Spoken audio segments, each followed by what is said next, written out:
one event. It's something that will never happen again. We have this video rendering of we have the trees that are in the south lawn. We'll know exactly where the sun is until it sets. So all the logistics are done.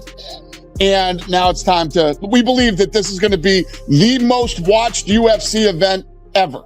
This is going to be the most unique, amazing night of our entire careers. So, the fighters are walking from the Oval Office and I bet a lot of the people that cover the sport and are fans of the sport have probably never even been to the White House before. And obviously the fighters. So this is a really night. And when we go to do something, I like to deliver, and I like to deliver big. So it's going to be special. He's doing more than promoting the vehicle. He's personally endorsing the quality of its completed. Look. Interview 1 is the weight that comes with a championship truly overwhelming. Imagine the pressure, every whisper, every quiet reaction. From a global audience watching for more than just the sport itself, adds another layer to the battle. This isn't limited to strikes or grappling exchanges. It's about making sharp, calculated... I'm sure you've heard the new talk is that Conor McGregor, Jorge Masvidal could be a potential... No, What's your thoughts? Oh, you haven't heard this? No. This is the biggest thing on social media now. Everyone's talking, that Chandler's out and Masvidal's in. In my algorithm on Instagram, I have nothing MMA. Right? Literally nothing MMA pops up. Yeah. I don't listen to any of the goofy No. No. Is that considered goofy? That's goofy shit. Yeah. So we've been kicking around a lot of ideas, and I don't know. Me and Borsari actually fly to DC this week and sit down with the president and his team and start walking them through not just the production but the fight card. We have like 3 different options on all the different production stuff and see what he likes and what he doesn't like. But let me tell you this: it is. This event is going to be so badass and so unique and so special. And Topuria enters unbeaten, a rising phenomenon, standing across from Geisha in his relentless intensity. 1. Small miscalculation on that stage could unravel everything built over years. No athlete carries a heavier expectation in that moment, yet both will shoulder it. And make no mistake, when it's over, one of them will walk away with a career forever altered. Either elevated to new heights or changed in the most crushing way imaginable. It's not this is not the final card. I didn't say it was done. Because Replay. He said the card was built. Card's done. Okay, Rick? That's what he said. Then Trump He didn't goes, say I he don't like meant this, I don't like that. beating up babies. Trump is gonna see the card and be like, "Where's Derek Lewis?" And Conor McGregor is not fighting Derek Lewis, according to this. We're gonna need to make a couple changes. We're gonna need Conor versus Derek at least in the headliner. Twice. And then I don't see Championship truly overwhelming. Imagine the pressure, every whisper, every quiet reaction. From a global audience watching for more than just the sport itself, adds another layer to the battle. This isn't limited to strikes or grappling exchanges. It's about making sharp, calculated decisions while the entire world looks on. Yeah, just jab. jab. Baron, throw that jab out, Baron. Come on. Man, live, breathe, and die by it. So we have no idea who's going to be on it still. We don't even know who's going to be on UFC 327 in April. That's neither here nor there. We don't have any main event. No, but the whole fucking sport the whole promotion is being held up by this. There's no title fights booked. There's nothing. So are all of them happening? A fantastic point. No title fights booked right now. We've only had one undisputed title fight in 2020. White House guard is finalized. It immediately creates political tension and feels like a strategic display of influence. Placing Topuria and Gaki on a platform far beyond any traditional arena, potentially in front of an entire nation, this moment is about more than the fight itself. It's about the narrative the media will shape and the legacy that will either rise or collapse under unmatched scrutiny. If it headlines as expected, fans will see a sharp contrast in styles. With Gishi's structured chaos meeting Ilia's calculated precision, where one small misstep could redirect a career entirely. In truth, Dana isn't just promoting a matchup, he's using his global stature to magnify the stakes. And the psychological battle is already underway long before the first strike is thrown. he wants to be on the White House card. Gable Steveson, if he wins in emphatic fashion, he wants to be on the White House card. Sean O'Malley posted a video about what his next fight could be. Here's what he had to say. I'm ready to fight Jan. Me versus Jan at the White House. Like, what the fuck else are you gonna do? What the fuck else is there to do? I hope you knock out Jan. I will. Sugar versus Peter for co-main event. The possibility of a White House event isn't just about choosing a venue. It tightens control over the entire competitive landscape of the sport. The ripple effect is obvious. Title fights, contenders, and careers all seem to stand still, waiting for an official decision. Ilia versus Gaki isn't being framed as an ordinary matchup, it's a legacy-defining collision. Think about the training camps, the discipline, the draining weight cuts, all while knowing that the outcome of their opportunity could depend as much on political alignment as on performance. Real fight intelligence is revealed in moments like this, when athletes must preserve championship-level focus amid uncertainty. This situation isn't a simple preview. It's an early examination of who can withstand mounting pressure before even entering the octagon.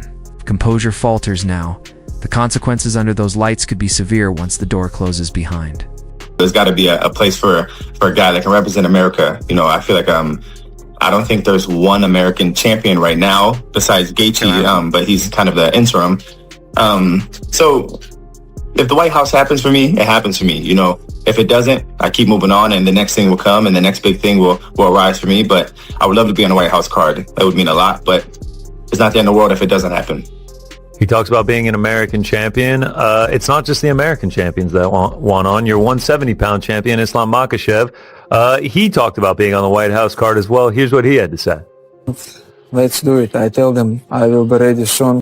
You hear these guys pleading for the White House pass? Don't miss For Patriot. One believes Dana is joking about staging a White House card. Think again, he's constructing a stage designed for maximum intensity. Topuria versus Gaia as the headliner isn't just another matchup.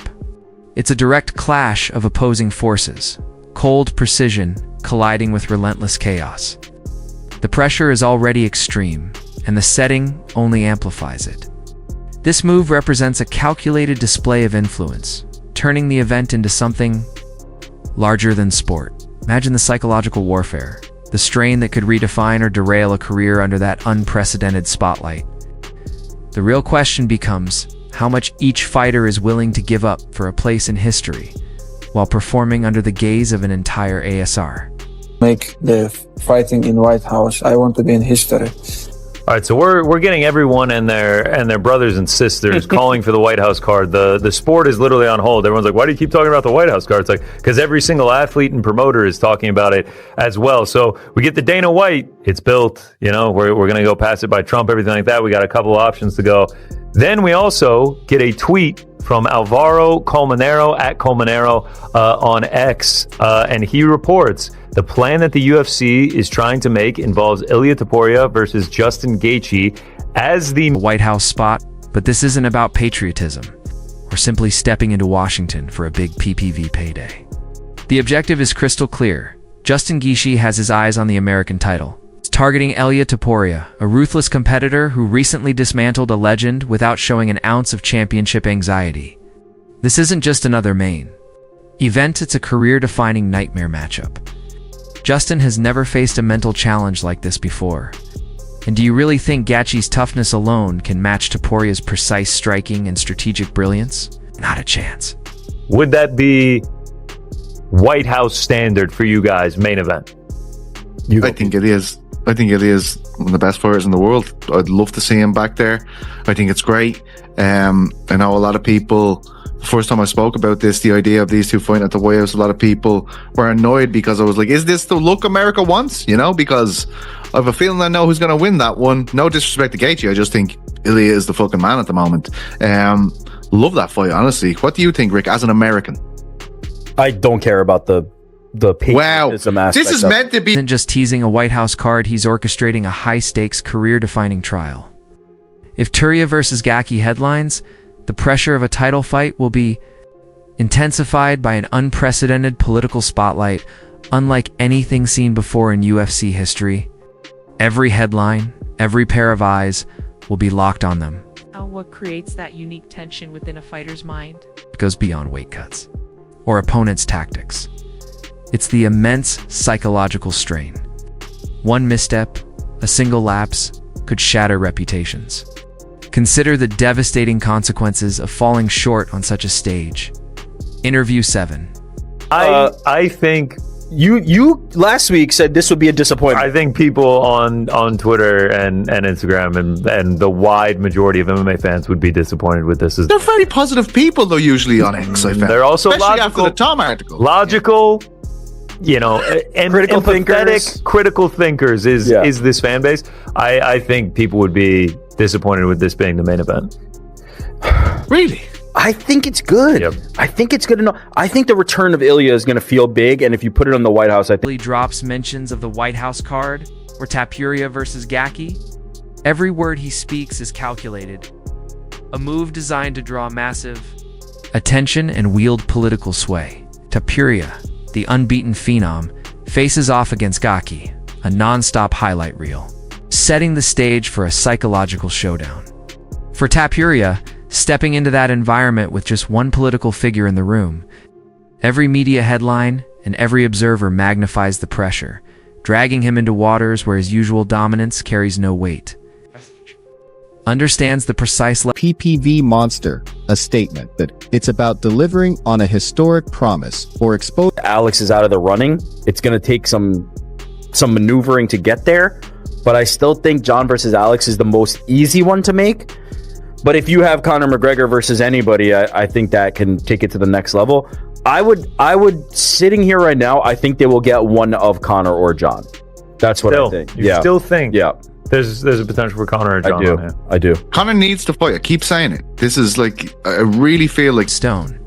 If Topuria versus Gatesy headlines, the reality is unavoidable. The pressure of a title fight is immense. Layla defends her belt against an opponent without limits, a former champion, making this more than just a fight. It's a battle for history that could make or break a career. Gay, on his third attempt at the title, brings ruthless strategic skill, while Jaden, the reigning champion, faces his own challenge. Dana White is turning up the stakes, leaving no room for polite diplomacy or soft handling. Every move in this arena carries weight and consequence. he wants the PR week that goes with fighting, not only just for himself, but for all of the enterprises around him. I think more than ever, I think he will give this an honest to God go. Like the other times he's been getting ready, I just didn't feel like his head was in it at all. And look, I don't necessarily think that it's ever going to be what it was. I was around that guy and I thought he was the best fighter in the world for a very short period of time, but he was magic. Everything he touched turned to gold. We haven't seen that guy in a decade pretty much. Begins long before the cage doors close. In the quiet of their minds, Topuria's confidence has been rock solid. Yet Gaki has a way of turning champions into challengers. The question is whether Topuria can maintain flawless precision against a fighter who thrives in chaos. Topuria versus Gaki is designed to maximize PPV revenue while sending a bold political message. It goes far beyond a standard headline bout. It's a high-stakes gamble meant to ignite intensity inside the cage. Ignore the media narratives. What unfolds is a clash of contrasting styles. Topuria's cold, precise strikes against Gachi's relentless, chaotic assault. In that arena, a single moment can erase a fighter's entire trajectory and reputation. Consider how that immense. I think the problem is going to be the contract. I think the problem is going to be Conor McGregor's expectations of what he needs to be paid, and the UFC no longer being in the business of paying that price is going to be the friction point. I don't think it's the motivation anymore. It's a good point. I think it's going to be the money. I think there's a world where they come to Conor McGregor and the card is finalized, is treading dangerous ground. Dunn carries serious weight if the rumors are true.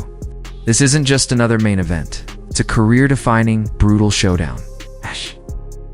Gishi's relentless BMF tenacity meets Turia's surgical precision, and Dana White is pulling every lever to expose who is genuinely prepared for the octagon's most ruthless battles. House card. That at all, this isn't a simple fight. It's a statement on a global stage. When you consider Topuria versus Gaki, you realize the magnitude of the challenge.